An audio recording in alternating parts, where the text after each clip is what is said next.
यह कहानी बहुत पुरानी है। एक बार कुछ बंदरों को एक बड़े पिंजरे में डाला गया।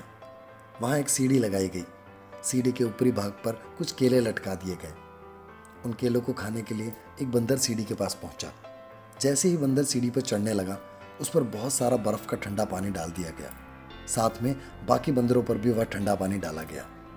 पानी डालने के बाद वो बंदर डर के एक कोने जाके बैठ गया। थोड़ी देर बाद एक दूसरा बंदर सीढ़ी के पास पहुंचा।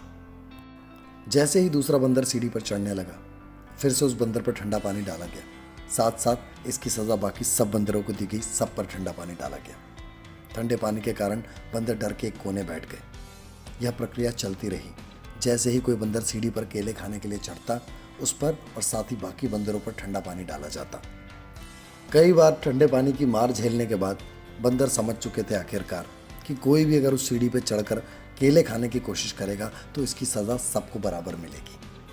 अब जैसे ही कोई बंदर सीढ़ी के पास जाने की कोशिश करता, तो बाकी सारे बंदर उसको पकड़ के पीटना शुरू कर देते और उसको सीढ़ी के पास जाने से रोकते।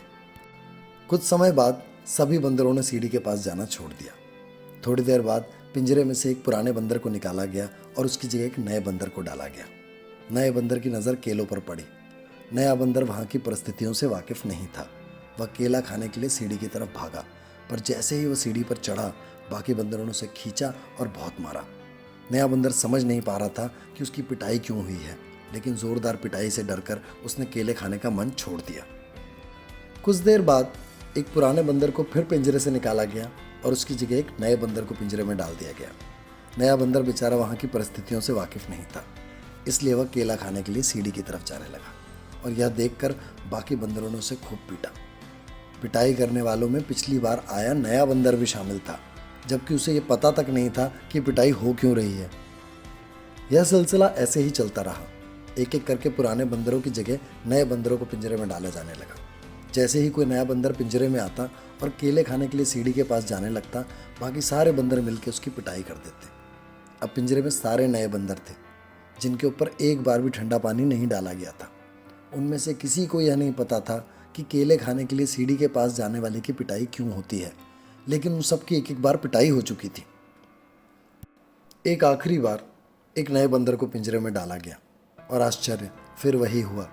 सारे बंदरों ने उस नए बंदर को सीढ़ी के पास जाने से रोक दिया और उसकी पिटाई कर दी, जबकि किसी बंदर को यह नहीं पता था कि वो उसकी पिटाई क्यों कर रहे हैं। दोस्तों, हमारे असल जीवन में, आपके जीवन में, हमारे समाज का व्यवहार भी कुछ ऐसा ही होता है। जब भी हम कोई काम ढर्रे से हटकर करना चाहते हैं, तब हमारे आसपास के लोग हमें ऐसा करने से रोकते हैं, हमें असफल होने का भय दिखाते हैं।